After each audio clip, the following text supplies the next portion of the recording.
వేసవిలో అకస్మాత్తుగా సంభవించే అగ్ని ప్రమాదాలను నిరోధించడం, ప్రమాదం జరిగినప్పుడు తీసుకోవాల్సిన జాగ్రత్తలను తెనాలి సహాయ అగ్నిమాపక శాఖ అధికారి ఎస్ వేణుగోపాల్ తెలియజేశారు.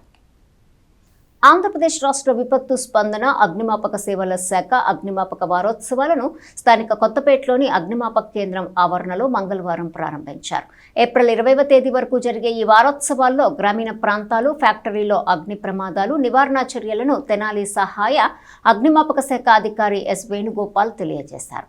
అలాగే వంట ఇంటిలో అగ్ని ప్రమాదం నివారణ చర్యలు, విద్యా సంస్థలు, ఆసుపత్రులు, ఫంక్షన్ హాళ్లు, బహుళ అంతస్తుల భవనాల్లో ప్రమాదాలు జాగ్రత్తలను Venugopal, S Sambasivarao, SI K Anand, senior leading firemen K Jitender Kumar సిబ్బంది ప్రదర్శించి చూపారు.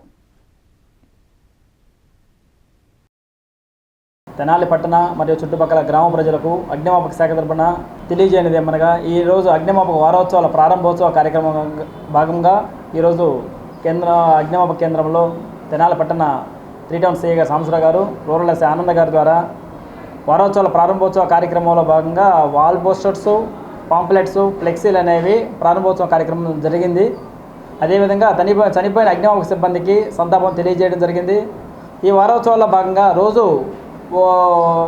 పబ్లిక్ ప్రదేశాలు, బస్టాండు, రైల్వే స్టేషను, స్కూల్స్ మరియు హాస్పిటల్స్, ఇండస్ట్రీస్, పెట్రోల్ బంకులు, గ్యాస్ గోడమ్స్, సినిమా హాల్స్, వీటిలో రోజు ఒక్కొక్క చోట ఒక్కొక్క కార్యక్రమం అనేది జరిపి అవేర్నెస్ ప్రోగ్రామ్ అనేది కండక్ట్ చేయడం జరుగుతుంది.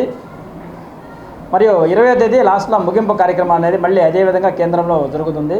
ఈ వారోత్సవాల్లో భాగంగా ప్రజలకు అగ్ని ప్రమాదాలు జరగకుండా తీసుకోవాల్సిన జాగ్రత్తల గురించి, ఒకవేళ అగ్ని ప్రమాదం జరిగిన ఏ విధంగా ఆర్పాలనే దాని మీద అవగాహన కల్పించడం అనేది చేయడం జరుగుతుంది. తెనాలి అగ్నిమాపక కేంద్రంలో నిన్నే కొత్త వెహికల్ అనేది ఇవ్వడం జరుగుతుంది. 15th ఫైనాన్స్ కమిషన్లో సీఎం గారు చంద్రబాబు నాయుడు గారి చేతుల మీదుగా మొన్న ఒక వారం క్రితం వెహికల్స్ అనేవి ఓపెన్ చేయడం జరిగింది. అందులో ఒక వెహికల్ తెనాలి అగ్నిమాపక కేంద్రానికి ఇవ్వడం జరిగింది. ఈ వెహికల్లో వాటర్ ఉంటాయి, మరియు స్పెషల్ రెస్క్యూ ఐటమ్స్ అనేవి ఉంటాయి. అదేవిధంగా ఒక కొత్త బోటు కూడా ఇవ్వడం జరిగింది. ఏదైనా వరదల్లో ఎవరైనా కొట్టుకుపోయినా వాళ్ళని కాపాడడానికి ప్రత్యేకంగా బోట్ అనేది కూడా ఇవ్వడం జరిగింది.